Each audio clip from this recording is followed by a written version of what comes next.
Kalau bicara Nabi Isa selalu Kristen. Kristen gak ada hubungan dengan Nabi Isa. Dengan cara yang spektakuler. Dengan cara tanpa konotasi seks. Dengan cara tanpa berhubungan dengan laki-laki. Tanpa unsur biologis. Hubungan laki-laki dengan perempuan. Lahirlah Maryam. Melahirkan seorang sosok laki-laki. Nama di kampungnya Yeshua HaMashiach. Dalam bahasa Ibrani disebut dalam bahasa Arab Isa Al-Masih. Tahun berapa? Tahun 6 sebelum Masehi. Salah Pak Yahya ini. Yesus lahir tanggal 25 Desember. Salah Yahya ini. Bohong dia. Bohong. Ya jangan percaya tuh Yahya Waloni itu. Bohong dia. Yesus Kristus Isa Al-Masih lahir tanggal 25 Desember. Nah kalau saya bohong, saya baca. Dr. Abineno, seorang teolog Kristen terkemuka berkata, ini Abineno pendeta besar di dunia. Bukan pendeta yang lapor saya, Esra Soro, bukan. Dia cari tahu saya sampai ke Papua. Innalillahi. Tapi sayangnya nggak ada pendeta Papua yang ngomong tentang saya ya, karena saya yang pendetakan pendeta di Papua. Ya. Dia kan orang NTT, orang timur. Saya tugasnya di Papua. Sampai hari ini kata Abineno, kami tidak tahu secara pasti tanggal, bulan, dan tahun berapakah Yesus itu dilahirkan. Lihat Abineno, ibadat jemaat dalam abad-abad pertama, Badan Perpustakaan Kristen Jakarta, 1961, halaman 64. Ini yang bicara pendeta terbesar di dunia, Abineno. Tanggal 25 Desember itu adalah hari kelahiran anak dewa matahari yang disembah oleh agama Romawi kuno. Al-Masih dilahirkan 6 sebelum Masehi. Rasulullah sallallahu alaihi wasallam dilahirkan 20 April tahun 571. Rentang waktunya berapa tahun? 576 tahun. Al-Masih sudah berfirman, Al-Masih sudah berkata, Allah abadikan di dalam Quran surah As-Saff 61. Wa idz qala Isa ibnu Maryam ya bani Israila ini Rasulillah ilaikum kalimah baina yadaya minat Taurati wa wasisram bi rasulil yati min bani ismuhu Ahmad. Akan datang seorang rasul yang bernama Ahmad. Siapa Ahmad itu? Nabi kita Muhammad sallallahu alaihi wasallam. Isa bin Maryam. Isa bin Maryam artinya Isa anak Maryam. Berkata, saya ini, hei orang Israel, ya Bani Israel, saya ini Rasul Allah yang diutus di tengah-tengah kamu untuk menggenapkan kitab sebelum aku. Apa sebelum ada Nabi Isa? 3.500 tahun sebelum datang Nabi Isa, ada kitab yang ditinggalkan Musa. Apa namanya? Taurat. Dijelaskan oleh Al-Quran. Minat Taurati wa basisra bi rasulil yati min bani ismuhu Ahmad. Jadi ada waktu yang kosong selama 3.500 tahun. Bangsa biadab Bani Israel tidak mempunyai nabi. Kenapa Ustaz? 3.500 tahun panjang sekali. Karena beribu-ribu mujizat yang diberikan Allah kepada bangsa biadab Bani Israel. Tidak ada satupun Bani Israel percaya kepada Allah. Bangsa yang tidak tahu bersyukur atas nikmat-nikmat Allah. Ini dunia juga begitu. Dunia ini tidak tahu bersyukur atas nikmat Allah, khususnya Indo. Makanya jangan heran kita diuji oleh Allah sampai di dalam masjid pakai mikop, pakai masker. Apa yang ditakuti? Lepas aja Pak Haji. Kalau di dalam masjid begini nggak ada penyakit. Di luar masjid virus, kudis, kurap, matai mata. Di luar sana mencret. Di dalam masjid begini tidak ada. Kadang kalau mau penyakit mau datang, ma'asaba min musibatin illa bi'idnillah wa may yu'min billahi yahdi qalbuh wallahu bikulli syai'in alim. Musibah akan datang kepada siapa yang dikehendaki oleh Allah. Pakai masker itu justru menjaga ucapan kita, janji-janji kepada masyarakat penuh dengan dusta dan kebohongan. Amin ya Allah ya Rabbal. Memang ku giling malam ini.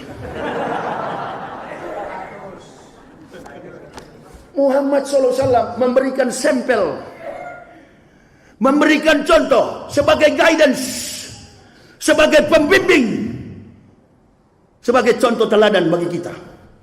Mau tidak mau antum sebagai mukmin harus mengikuti teladan Nabi Muhammad. Begitu sudah disampaikan akan datang seorang nabi. 3.500 tahun kosong, nggak punya nabi. Musa saja kewalahan memimpin Bani Israel. Musa kewalahan.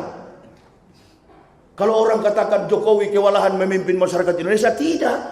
Karena masyarakat Indonesia ini tertib mentaati hukum konstitusi. Masyarakat kita ini dari Sabang sampai Merauke nggak pernah ribut. Justru yang bikin ribut setiap hari di medan publik, di area kekuasaan NKRI adalah pejabat-pejabat negara kita. Betul apa betul? Good looking lah, masalah cadar lah. Imam tadi itu umur berapa? Imam yang tadi sini umur berapa? Coba bayangkan tuh. Ente kalau nggak bisa baca Al-Quran, nggak bisa bahasa Arab, nggak usah nantang-nantang Islam. Orang hafal Al-Quran dituduh jadi teroris. Apa hubungannya teroris dengan Islam? Saya 14 tahun berdakwah, saya katakan kepada jemaah, jihad yang paling tinggi adalah naik haji. Naik haji. Kenapa? Karena tidak ada jihad yang seberani Ismail dan Ibrahim. Dia duduk bersama. Ya bunaya, inni asrafil manami ani asbauka panzur masataro. Ya abatif al matumar satajidun insyaallah minasabirin. Mana ada jihad seberani Ismail. Bapaknya ancam tengah malam, ya abah, duduk tuh kau. Ada apa abah? Udah duduk, jangan banyak tanya. Ada apa ya abah? 3 kali abah mimpi, abah akan menyembelih antum besok pagi. Apakah Ismail langsung ketakutan? Oh jangan bah, kasihan saya masih kecil. Anak umur 12 tahun, anak remaja, dengan respon yang sangat cepat, diimbangi dengan kesabaran dan ketaatan, keluar pernyataan keberanian dalam ucapan Ismail. Ya abatif al matumar satajidun insyaallah minasabirin. Lakukan wahai ayahku, sesungguhnya insyaallah engkau akan mendapatiku termasuk orang yang sabar. Ini jihad yang paling berani. Mau disembelih nggak takut. Di sisi lain ada pembelajaran bagi anak-anak muda, taat kepada Allah. Tadi saya dengar ketua masjid berkata, Maulud kali ini adalah membebaskan kita agar dengan senang dan semangat, dengan ikhlas dan sabar, kita melakukan perintah Allah dan menjauhkan apa yang dilarang oleh Allah dan Rasul.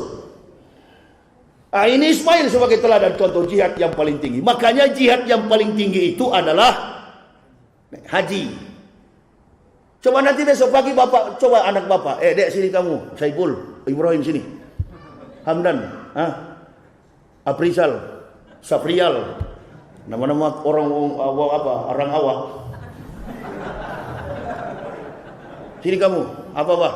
Untuk membuktikan kecintaan kepada Allah, abah akan sembelih lehermu kalau nggak lari. Saya begitu juga baru masuk Islam. Yang paling saya takuti masuk Islam itu sunat. Tapi begitu saya mengucapkan la ilaha illallah Muhammadar Rasulullah, asyhadu an la ilaha illallah wa asyhadu anna Muhammadar Rasulullah, satu keluarga bini dan anak-anak, saya katakan kepada Mantri Salim yang tukang sunat, Pak Mantri, jangankan disunat, batang leher saya dipotong sebagai syarat, kami akan siap demi memeluk Islam. Tidak apa-apa kalau itu menjadi syarat dan ketentuan kita dalam melaksanakan perintah Allah. Nah itu yang dilakukan oleh para nabi. 3.500 tahun jangka waktu yang begitu jauh, Allah belum mentakdirkan nabi datang di tengah-tengah Bani Israel. Lalu lahirlah sosok dengan cara spektakuler, dilahirkan tanpa konotasi seks, dilahirkan tanpa hubungan laki-laki dengan perempuan. perempuan. Lahirlah anak laki-laki dari kalangan Bani Israel, namanya Isa Al-Masih. Apa tujuan Isa dilahirkan? Mempersiapkan jalan bagi datangnya Rasulullah Muhammad Sallallahu Alaihi Wasallam. Pertanyaan saya sekarang, kenapa ibu bapak menghubungkan Isa dengan Kristen selama ini? Siapa yang ajar dari dulu itu? Kalau bicara Isa selalu Kristen. Kalau bicara Nabi Isa selalu Kristen. Kristen gak ada hubungan dengan Nabi Isa. Tuhannya Kristen bukan Isa.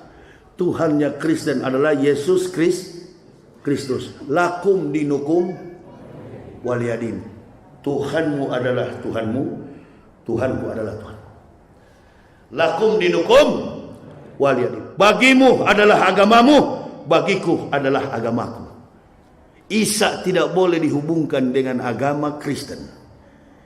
Di sisi yang lain, secara teologis, Nabi Isa alaihissalam tidak mampu dilukiskan secara visual, baik dalam bentuk foto maupun gambar. Ini kita bikin maulud Nabi. Saya lihat tuh spanduk besar sekali di luar sana, bukan foto Nabi Muhammad, foto mantan kafir Yahya Waloni. Sudah lihat itu di foto mantan kafir situ. Kenapa tidak ada foto Nabi Muhammad? Kawan, dari Makkah dan Madinah, Masjidil Haram, Al-Mukarramah, sampai di Masjid Nabawiyah, sampai di Masjid Aqsa, Baitul Maqdis, nggak ada foto Nabi Muhammad. Masuk ke rumah-rumah orang Islam, tidak ada foto Nabi Muhammad. Kok bisa-bisanya Nabi Isa ada fotonya? Mulai dari mana kawan ente lantik ini?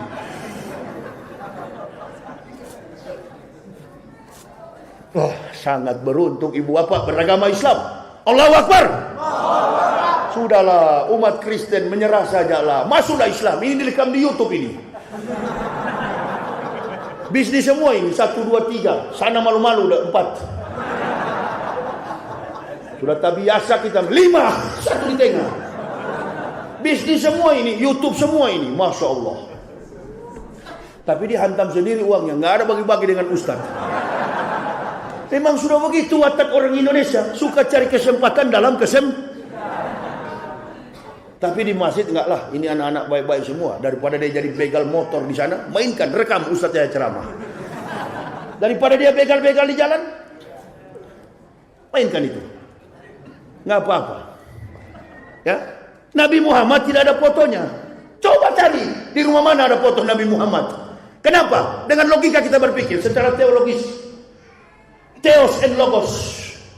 Kita manusia diberi akal oleh Allah, diberi kemampuan untuk berpikir dalam konstruksi positif, pemikiran positif and negatif.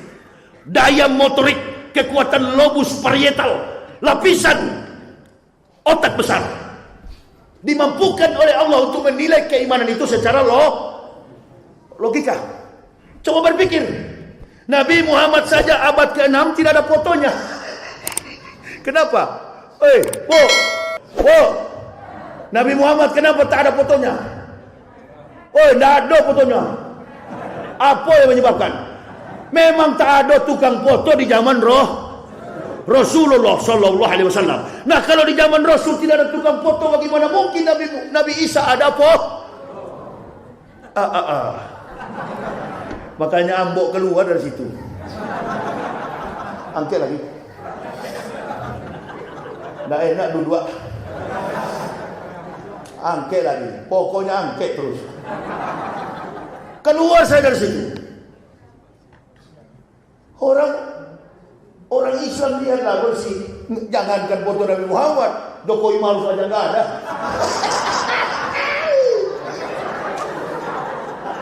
Inilah Pak, virus-virus begini. Coba kalau pemerintah disiplin, Pak Jokowi dan Pak Maruf disiplin. Ini baru mulai corona, Pak Maruf sudah mulai ditanya komentator TV. Ada acara apa Pak? Oh ini lagi konser. Konser apa Pak? Ini lagi konser dalam rangka mencari dana corona. Inilah kalau ulama sudah jadi politikus.